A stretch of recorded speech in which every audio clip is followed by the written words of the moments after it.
How's it going, guys? I'm here to review Friday the 13th, 1980, one of the best horror franchises of all time, and one of the best slasher films of all time.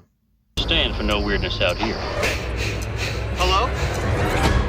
Help me! The plot for this film revolves around camp counselors trying to reopen a camp, Camp Crystal Lake, which many people call it Camp Blood because there's been murders ever since during the 1950s, and these counselors just don't listen to all these warnings from the townspeople, especially the crazy ones. This place is cursed.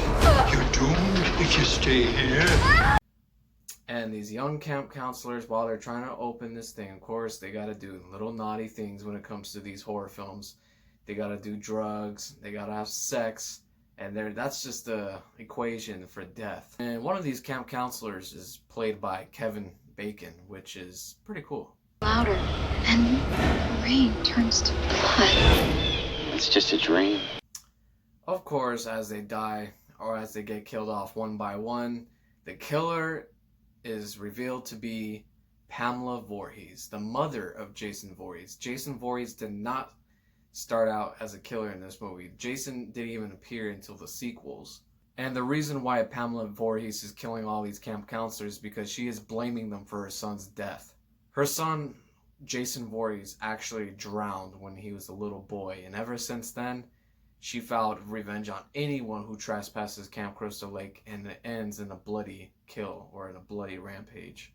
Of course, in any slasher movie, in any Friday the 13th movie, the rule is, while all these other characters are doing naughty things, drugs and sex, like I said before, and them getting killed off, there's always a one final girl, or one final guy, if you think about it, but most of the time there's always one final girl in the end, the good girl that always defeats the villain.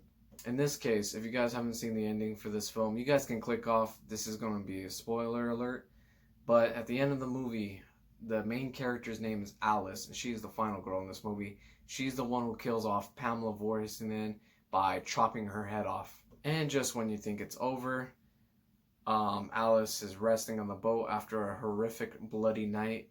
And of course she sees cops and paramedics across the lake. She gets up, and of course one of the best jump scares of all time just shows up. Jason Voorhees comes out of the water and grabs her. All that was a dream because she wakes up and she still thinks that Jason's under the lake. I've had this dream. I'm in a thunderstorm, and it's raining really hard. Sounds like pebbles when it hits. So Friday the 13th is directed by Sean S. Cunningham and is produced by Paramount Pictures. This movie came out in 1980, and it's one of the earliest slasher movies to come out after the success of Halloween 1978, or John Carpenter's Halloween. Halloween started out, or really paved the way of slasher films, and Friday the 13th was one of them.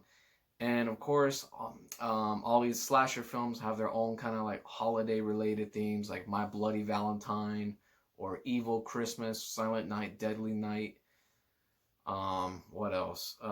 New Year's Evil, April Fool's Day, Happy Mother's Day, the list goes on. So that's why people might consider Friday the 13th a ripoff of Halloween. I see why it is, but then again, in my opinion, it kind of does rip off Halloween, but in the same time, it rips off Psycho that came out or Alfred Hitchcock's Psycho that came out in the 60s. The special effects were done by the legendary Tom Savini, who did special effects for the Texas Chainsaw Massacre 2, Creepshow, Dawn of the Dead, and Day of the Dead. Oh, he is the wizard of gore, my friends, and makeup.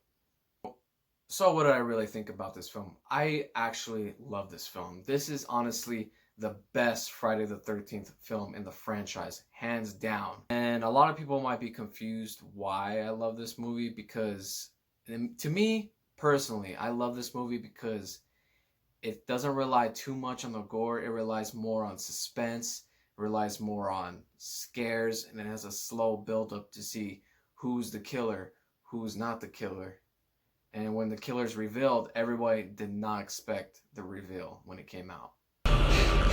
Did you know that a young boy drowned here? Help me! His name was Jason, and today is his birthday. like I said, yeah, it's pretty much the scariest Friday the 13th film of them all, in my opinion. That's why it worked so well, and it's probably the best one in the franchise. So, will I recommend this movie? Of course. If you guys are playing the Friday the 13th video game and you guys are not watching these movies, what the fuck are you doing? What are you guys doing with your life? Playing an Xbox and PlayStation 4 Friday the 13th game and not knowing its history and not knowing its lore. You guys gotta watch the movies first and then play the video game. Thank you. Oh my god, that came out aggressive. Sorry if that came out aggressive. I would rate this film a 9.5 out of 10. It's one of the best slasher movies out there, one of the best horror films out there, and definitely the scariest Friday the 13th film of them all, in my opinion. So that was my review of Friday the 13th, 1980. Please leave a like, subscribe, and I hope you guys enjoyed this video, and I'll see you guys in the next one, the next sequel in the franchise. Not funny anymore! Not funny at all! They're all dead! And he's still there.